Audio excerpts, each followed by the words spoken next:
राधे राधे। जय श्री श्याम। मेरे प्यारे दोस्तों, हमारे पूजा घर में जो चीज़ हम काम में नहीं लेते हैं उसी चीज़ को कभी अपने पूजा घर में न रखें।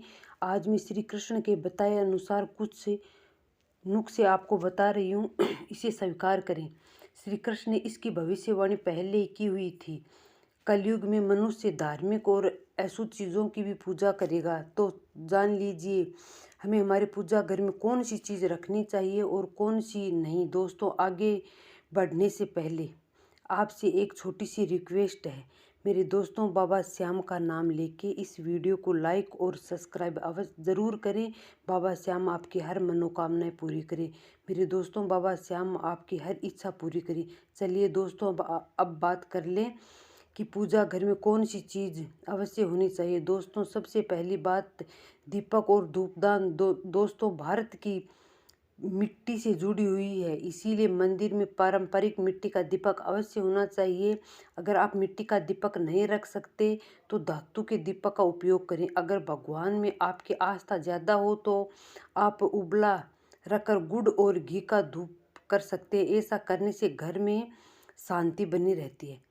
दूसरी चीज़ है वास्तविक। घर के मंदिर में स्वास्तिक अवश्य होना चाहिए, या तो इसे रोली से बना लो, क्योंकि स्वास्तिक आपके घर की शक्ति, सौभाग्य, समृद्धि और सुमिता का प्रतीक है। यही मुख्य कारण है कि कोई भी शुभ कार्य करने से पहले स्वास्तिक का चिन्ह अवश्य होना चाहिए। तीसरी चीज़ कलश।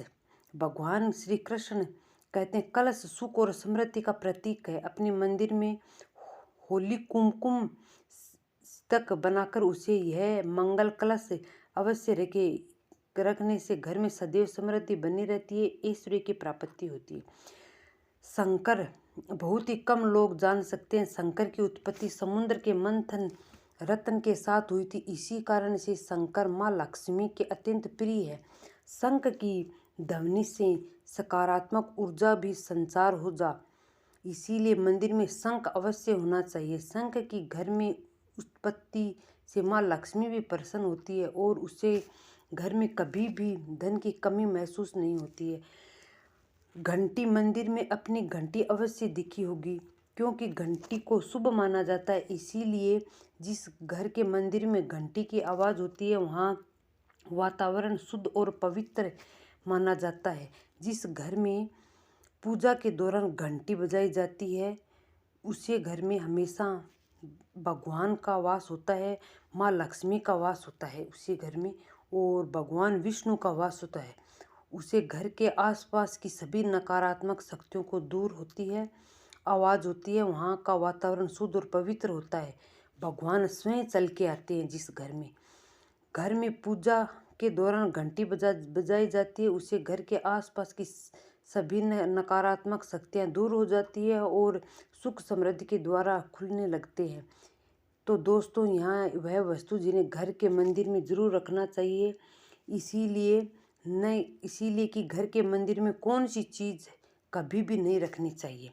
गणेश जी की विषय संख्या में मूर्ति। दोस्तों, पूजा घर में कभी भी गणेश जी की मूर्ति 1, 3 अथवा 5 ऐसी विषय में संख्या में न रखें। अपने मंदिर में गणेश जी की केवल 2 मूर्तियां रखें।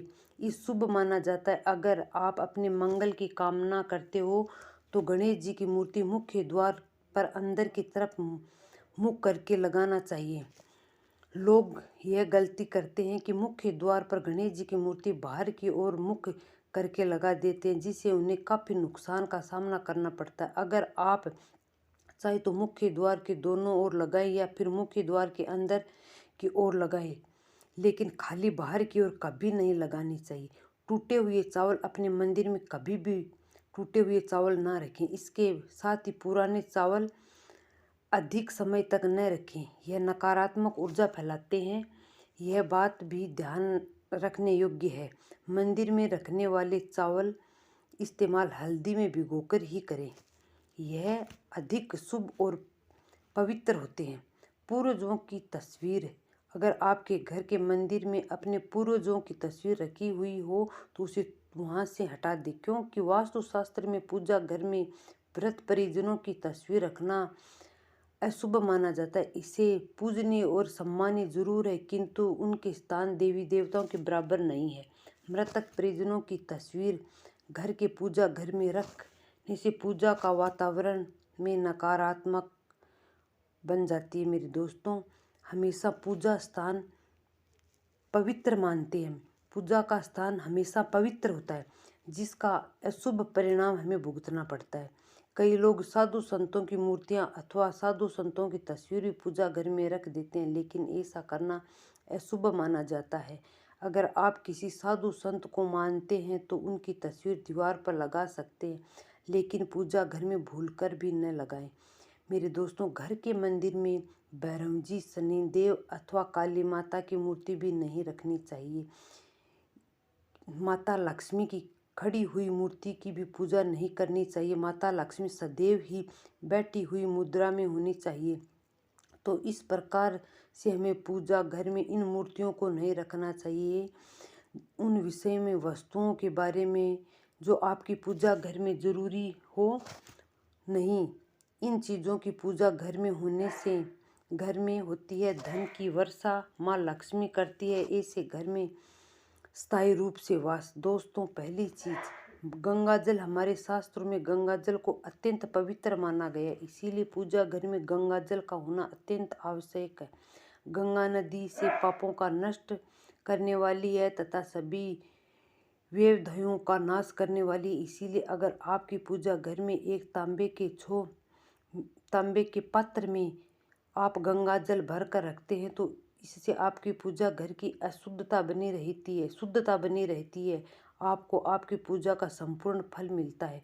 दोस्तों, दूसरी चीज, कलश। शास्त्रों में कलश को पूर्णता प्रतीक माना गया है, चाहे वह सत्यनारायण की पूजा का, दीपावली का या फिर नवरात्रि पर्व का हो, किसी भी प्रकार का उत्सव का हो। माँ कलश की स्थापना के लिए सब कुछ अधूरा माना गया है। पूजा में कलश का उपयोग देवताओं का आह्वान के लिए रखे गए हैं।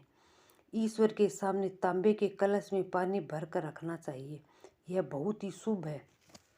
अगर हम अपनी रोज पूजा करते समय भगवान के सामने तांबे के कलश में पानी रखकर उसका प्रभाव हमें अवश्य मिलता है। इसीलिए मुख्य रूप से तांबे के कलश का उपयोग करें। पूजा में अगर किसी सामग्री की कमी रह जाए तो परेशान ना हो मेरे दोस्तों, यह कलश आपकी हर सामग्री की भी पूर्ति करता है। यह पूजा बीच में न छोड़े, ऐसे में भगवान को चावल और फूल चढ़ाए और मन ही मन उसे चीज़ का ध्यान करें। प्लास्टिक की बोतल में या किसी भी पवित्र धातु के बर्तन में गंगा जल कभी भी नहीं रखना चाहिए। अपवित्र यानी कि एल्युमिनियम और लोहे से बने बर्तन, गंगा जल तांबे के बर्तन में रखा अशुभ रहता है। केतकी का फूल शिवलिंग पर अर्पित नहीं करना चाहिए।